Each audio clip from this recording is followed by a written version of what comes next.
Municipal ఎన్నికల వేళ జయశంకర్ భూపాలపల్లి జిల్లాలో నోట్ల కట్టలు కలకలం రేపాయి. భూపాలపల్లి మున్సిపాలిటీ 22వ వార్డు పోలింగ్ కేంద్రం సమీపంలో డబ్బు విసిరేసి బీఆర్ఎస్ నాయకుడు పరారయ్యాడు. 22వ వార్డుకు చెందిన బీఆర్ఎస్ అభ్యర్థి బుర్రా రమాదేవి అనుచరుడు ఓటర్లకు డబ్బు పంచేందుకు ప్రయత్నించాడు. పారిపోతుండగా పోలీసులు పట్టుకుని ₹1,00,000 డబ్బును స్వాధీనం చేసుకున్నారు.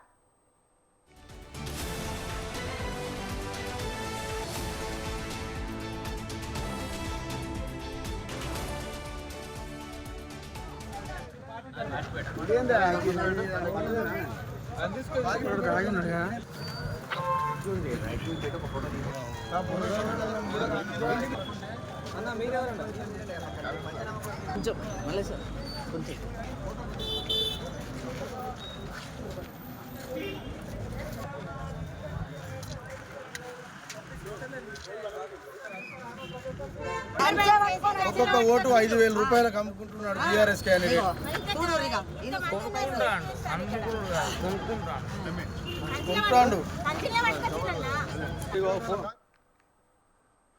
మున్సిపల్ ఎన్నికల వేళ జయశంకర్ భూపాలపల్లి జిల్లాలో నోట్ల కట్టలు కలకలం రేపాయి. భూపాలపల్లి మున్సిపాలిటీ 22వ వార్డు పోలింగ్ కేంద్రం సమీపంలో డబ్బు విసిరేసి బీఆర్ఎస్ నాయకుడు పరారయ్యాడు. 22వ వార్డుకు చెందిన బీఆర్ఎస్ అభ్యర్థి బుర్రా రమాదేవి అనుచరుడు ఓటర్లకు డబ్బు పంచేందుకు ప్రయత్నించాడు. పారిపోతుండగా పోలీసులు పట్టుకుని ₹1,00,000 డబ్బును స్వాధీనం చేసుకున్నారు.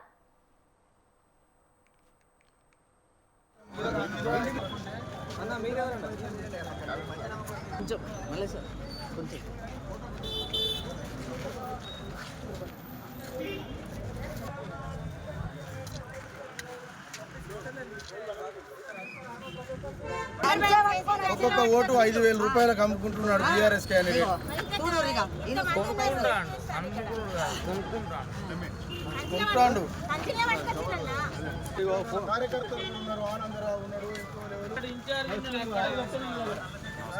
క్యాండిడేట్ కూడా 5 లక్షలు జరగానే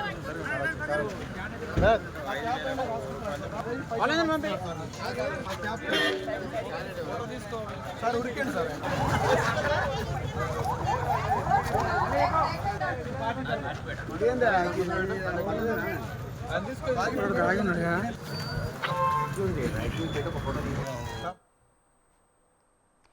ఇక మున్సిపల్ ఎన్నికల వేళ నోట్ల కట్టలు దర్శనమిచ్చాయి. భూపాలపల్లి మున్సిపాలిటీలో నోట్లు పంచుతుండగా కూడా పోలీసులు అదుపులోకి తీసుకున్నట్లుగా తెలుస్తోంది.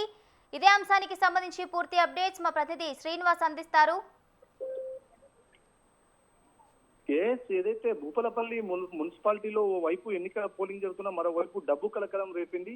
22వ వార్డు పోలింగ్ కేంద్రం సమీపంలో డబ్బు పంచుతుండగా బీఆర్ఎస్ పార్టీ అభ్యర్థులు డబ్బు పంచుతుండగా పోలీసులను చూసి సమీప దగ్గరలో నుంచి చూసిన వ్యక్తి ఆ డబ్బును విసిరేసి తన పరువు లంఘించిన పరిస్థితి నెలకొంది. 22వ వార్డుకు చెందిన బీఆర్ఎస్ అభ్యర్థి బుర్రా రమాదేవికి చెందిన ఒక వ్యక్తి ఓటర్లకు డబ్బులు పంపిణీ చేసే ప్రయత్నం చేస్తుండగా పోలీసులు పట్టుకునే క్రమంలో డబ్బును వదిలేసి పరారైన పరిస్థితి నెలకొంది. సుమారు ₹1,00,000 నగదు అక్కడ దొరికినట్టయితే పోలీసులు స్వాధీనం చేసుకోవడం జరిగింది. దానిపై జిల్లా ఎస్పీ సంకీర్త్ ప్రకటన విడుదల చేశారు. ఇది వాస్తవేనండి. దానికి వెంటనే పోలీసులు ఆ పైసల్ని స్వాధీనం చేసుకుని అదుపులోకి తీసి అతనిపై కేసు అయితే నమోదు చేసిన పరిస్థితి నెలకొంది.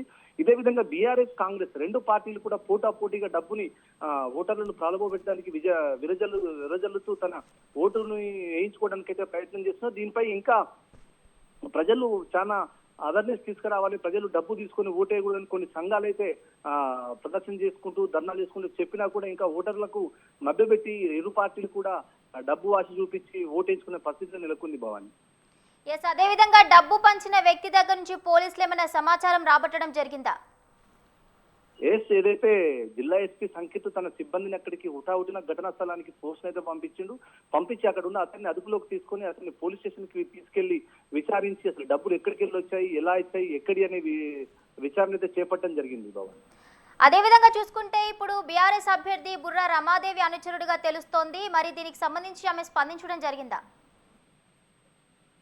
అక్కడ ఏదైతే బుర్రా రమాదేవి బీఆర్ఎస్ పార్టీ వ్యక్తులు డబ్బులు మసలని అక్కడ చాలా అంటే బయటబయలు అయిపోయింది. కానీ అక్కడ ఉన్న వ్యక్తి మాత్రం నాకు ఎటువంటి రమాదేవికి నాకు ఎటువంటి సంబంధం లేదు, ఒక నిరుపేద నేను, నా దగ్గర పైసలు లేవు, కావాలని అధికార పార్టీ వాళ్ళు నా మీద బురద జల్లి పోలీసులను పంపించి నన్ను అరెస్ట్ చేయించిన పరిస్థితి అయితే అక్కడ సంబంధిత వ్యక్తి అయితే ఆవేదన వ్యక్తం చేయడం జరిగింది Bhavani. Right, thank you Srinivas, thank you for the updates. మేము ఇంత రూలింగ్ పార్టీలు ఉన్నా కూడా మా ఎమ్మెల్యే గారు చెప్పింది ఒకటే విషయం, నో కరప్షన్, నో వ్యవస్థ, ఏదున్నా పబ్లిక్ సమస్యలే మనదని. ఇంత అధ్వానంగా పట్టుకున్నదనే మదంతో డబ్బు కట్టలు పట్టుకొని ఇంత అధ్వానంగా చేస్తుంటే నేను ఏం చేయాలి? నేను ఒక సామాన్య మధ్యతరగతి కుటుంబ సభ్యుని, నేను ఇంటింటికి పోయి ప్రజలకు సేవ చేస్తా అని చెప్పిన. మేము ఇంత రూలింగ్ పార్టీలు ఉన్నా కూడా మా ఎమ్మెల్యే గారు చెప్పింది ఒకటే విషయం, నో కరప్షన్, నో వ్యవస్థ, ఏదున్నా పబ్లిక్ సమస్యలే మనదని. ఇంత అధ్వానంగా పట్టుకున్నదనే మదంతో డబ్బు కట్టలు పట్టుకొని ఇంత అధ్వానంగా చేస్తుంటే నేను ఏం చేయాలి? నేను ఒక సామాన్య మధ్యతరగతి కుటుంబ సభ్యుని, నేను ఇంటింటికి పోయి ప్రజలకు సేవ చేస్తాను.